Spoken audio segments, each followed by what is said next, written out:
bwe tulina olwaleero bwogera ku kigambo ekiyitibwa omujulirwa w'enjiri, the witness of the gospel, omujulirwa ow'enjiri. Era nga nsaamukirize tusooke tweyombeke tuweeyo okusaba tusobole okuba nga ate mbasoosotolera ensonga eno ey'obubaka buno. Katusabe. Katonda omuyinza w'ebintu byonna, Katonda yakola eggulu n'ensi, tweyanziza nnyo olw'omukisa guno gwe tuweereddwa okusobola okubeera nga tuyigira wamu ekigambo kya Katonda. Ssebo Kitaffe ali mu ggulu, tusaba Mwoyo wo Omutukuvu atuluŋŋamye. Ebigambo bino bye tugenda okuyiga abiwandiike ku mitima gyaffe era bibeere ebigambo ebinaatusobozesa okutambula nga tuli beesigwa gy'oli era ebinaatuyamba okubeera nga obwesige bwaffe mu ggwe bweyongera bweyongezi. Ffenna Mukama katugabane ku mukisa ogw'okusinza okweta mu bubaka buno mu linnya lya Yesu Kristo Mukama waffe. Amiina. Amiina. Basawo ne bannyabo, nsaamukirize ntandike n'ebigambo ebisangibwa mu kitabo kya Yeremiya essula 20. Yeremiya essula 20 era nga olunyiriri lwe ngenda okusoma lwe lunyiriri olw'omwenda. Yeremiya mu ssuula eno eya 2 olunyiriri olw'omwenda agamba nti era bwe njogera nti siimwogereko so sikyayogera mu linnya lye, kale mu mutima gwange mubanga omuliro ogubuubuuka ogusibibwa mu magumba gange, era nkooye okuzibiikiriza so siyinza kubeerera awo. Ni mu kwogera ku musajja gwe bayita Yeremiya ng'ali mu kuwa obujulizi, era obujulizi bw'ali mu kuwa agamba nti nze buli bwe mbadde nnwana, bwe mbadde nfuba ngezeeko obutayogera kigambo kya Mukama, neesanze nga tekisoboka, neesanze nga kigaanye. Ekigambo kya Mukama mu mutima gwange kiringa omuliro ogwaka, kale buli bwe mbeera nga njagala okusirika nnemererwa era siyinza kubeerera awo nga sikyogedde. Omujulirwa w'enjiri yali ludda wa?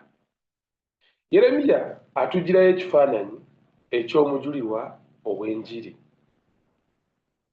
nti ekifaananyi ky'omujulirwa w'enjiri ye muntu okuviira ddala munda ye alina omuliro ogwaka ogw'okwogera ekigambo kya Katonda nti naye kennyininyini tayinza kugwewala, tayinza kuguziyiza, tayinza kusirika, oba ali ludda wa oba ali mu kifo ki, awulira nga tasobola kusirika okuggyako ng'ayogedde ekigambo kya Katonda.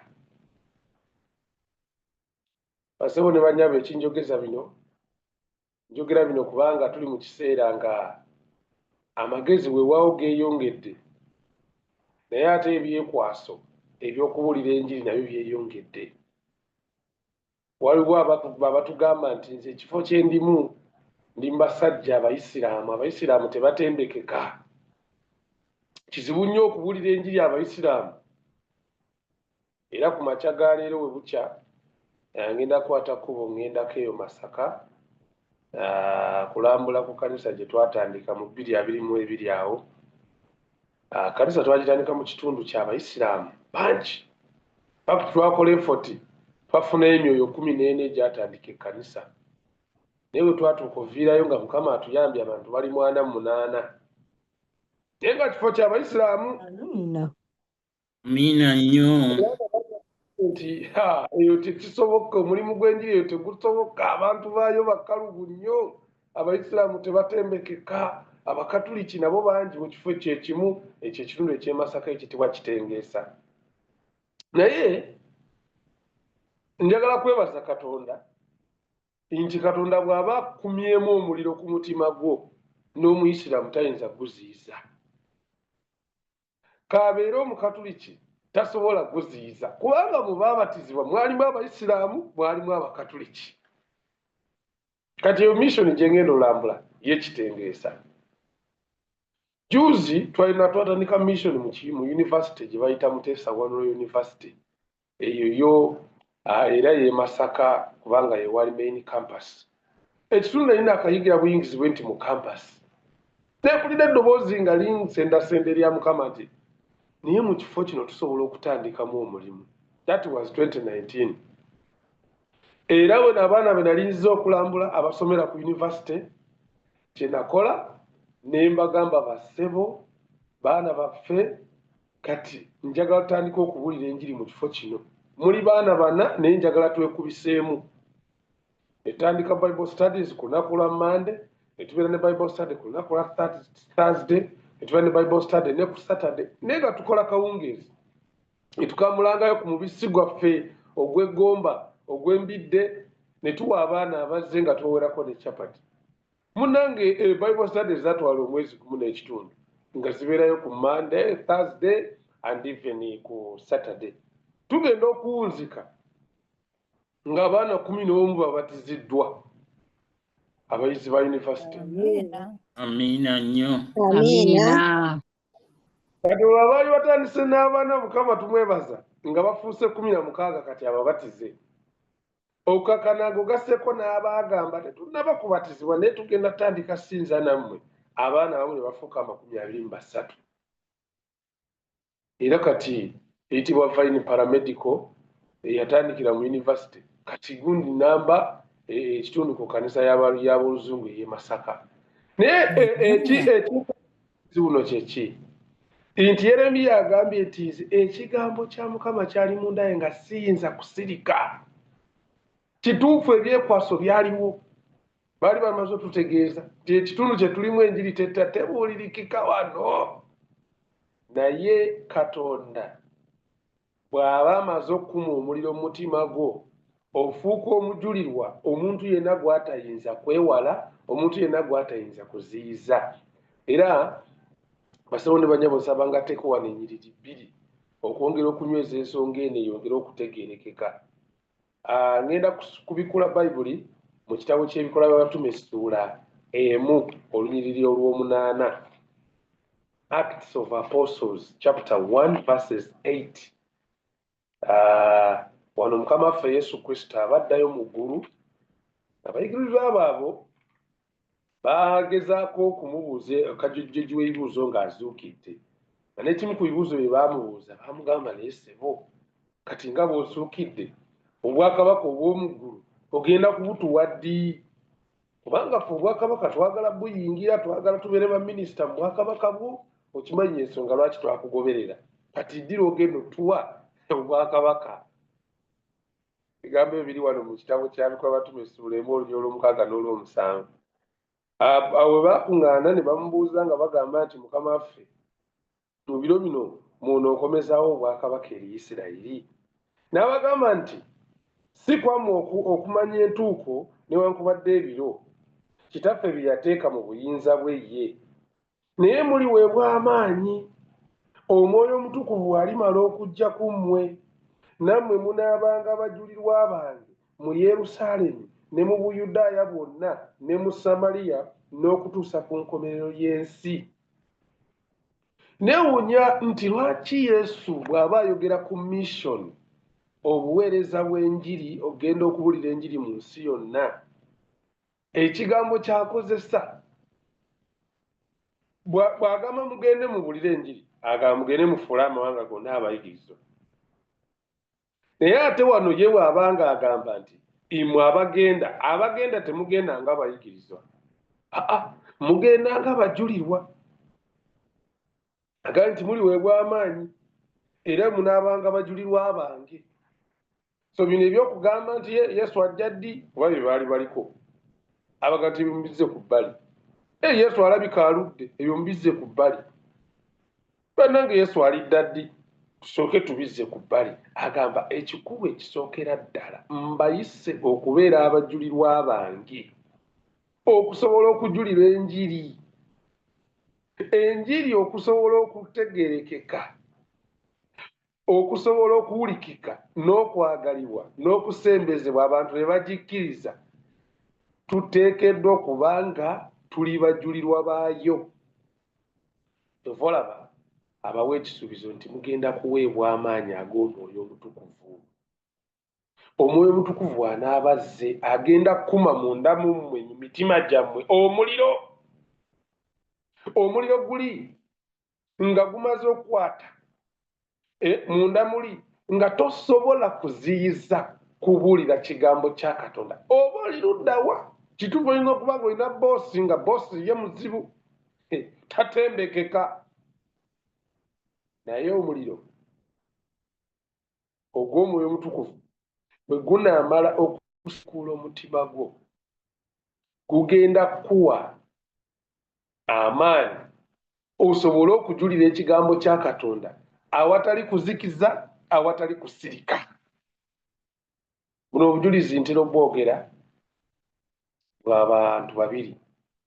Omu yali muwala, in fact era neeweewo oludda lw'e Masaka, yali twamubuulira njiri mu COVID.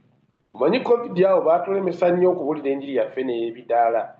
Ne batugamba tutandike kuba nga tubuulira njiri ya ddotuddo. Naye era nga naye eri restricted, balumu bakusanga okyadde wano baga nti ate gwe essaawa ya kafyu olina kuba waka. Naye Mukama yatuwa ekisa ne tubuulira enjiri. Fact nzijukira emyezi egyo byali bizibu, naye twafunamu abaana 6 abaabatizibwa, bakyala n'abavubuka abaabatizibwa mu kitundu ekibali bakiyita Kigamba awo e Masaka. Naye mulimu omuwala eyakkiriza enjiri bamuwangaza bayita Storacles of Prophecy. Omuwala ono bw'amala okukkiriza enjiri agenda afuna omulimu awo mu Masaka mu supermarket. Ne bamugamba nti wano ku supermarket tukola ennaku 7. N'ayatulira eyali boosi yali Haji Mulamba n'amuga nti nze sobola kukola nnaku 7 kubanga ennaku 7 ate nze olumba ngenda kumenya Sabbiiti. Wabula nja kukolanga paka ku Friday. Ku Friday saa 11 ez'akawungeezi nkusiibule ngende neetegekere Sabbiiti ngende nsobole okwegatta ku bannange olunaku lwa Sabbiiti lwonna olwa Saturday.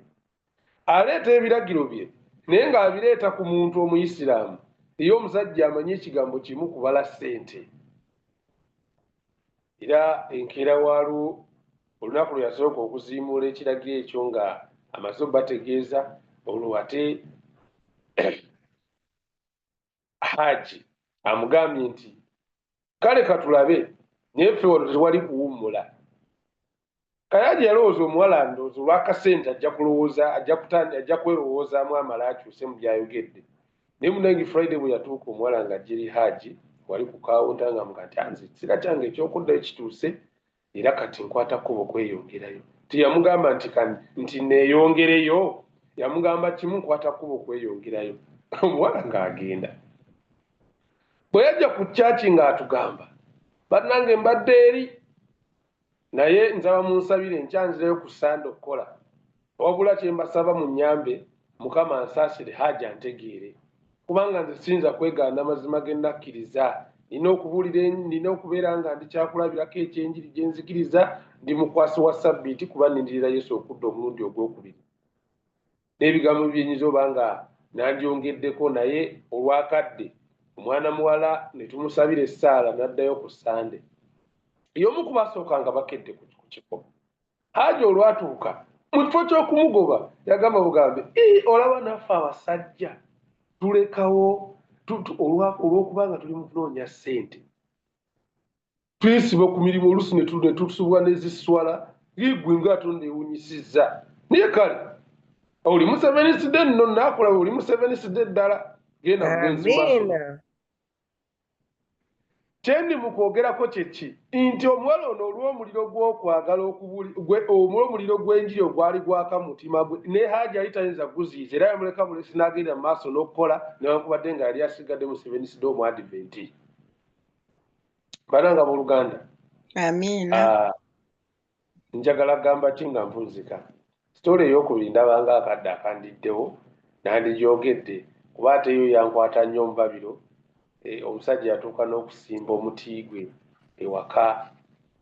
simanyi oba kadde kammala naye gye mbadde njagala okuka nayo gitubuulire kakumala. ono bamuyita mwami Ntambi David, musajja alina masters degree mu bya chemistry and physics from Kampala University ewaffe mu Uganda. Nagenda obulira enjiri mwaka gwali gwa 2018. Enjiri eyo yasingira ddala ndowooza kanjita okunnyiiza kuba bwe nali nakatuukayo okubulira enjiri mu kifo bakitala Stone Gardens nawulira bubi kubanga nafunayo abantu 3 abaabatizibwa era omu ku be yabatizibwa yali ye mwami Ntambi naye nga musajja muyivu naye neewuunya enjiri amaanyi gaayo nti yali asinzidde mu kisaawe n'awulira nga eddoboozi ligamba nti mujje muwulire amazima agasobola okubafuula ab'eddembe. Kati olw'okuba yali anywa nnyo sigala, yali anywa nnyo omwenge, kale musajja yalina obulamu obwe butyo obwa bannassaayansi bwe batera okuba nabwo. Naye n'akkiriza enjiri n'abatizibwa. Naye bw'amala okubatizibwa wano we nsinga okwagala, abantu bonna abaali bamumanyi n'abayita n'abagamba naye njagala mujje muwulire Katonda gwe nakkiriza era ng'asimbye n'omuti ogw'omuyembe ewuwe ogw'ekijjukizo nti yazaalibwa omulundi ogwokubiri. Amiina. Kalina amiina wano wegenda osinga okuvaayo. Bwe yabayita twabakuba enjiri okubala omwezi mulamba nga tubabuulira enjiri gye twamalira ng'abantu 33 oluvannyuma babatiziddwa. Praise God. Amina nnyo. Obujulirwa bw'enjiri bannange sinza bumalayo naye kyenzikiriza kiri nti ffenna Mukama atuyise era asobola bulungi nnyo tusobozesa okujulira amaanyi g'enjiri eri abantu. Amaanyi ago ag'Omwoyo Omutukuvu bwe gamala owamba omutima gwo, there is a possibility okusobola bulungi nnyo okubanga abantu abakwetoolodde bakiraba ne basobola okukkiriza. Era bassebo ne bannyabo, kino kye kigenda okwanguya okudda kwa Yesu Kristo. Kuba Yesu Kristo yagamba nti enjiri eno ey'obwakabaka eribulirwa mu nsi zonna okuba omujulirwa. Bw'agamba okuba omujulirwa tategeeza butegeeza nti waleme kubaawo yeekwasa, naye kyategeeza nti ng'abantu bwe batulaba balabira ddala enjiri kyetegeeza ero nno enkomerero eryoke etuuke. Mukama waffe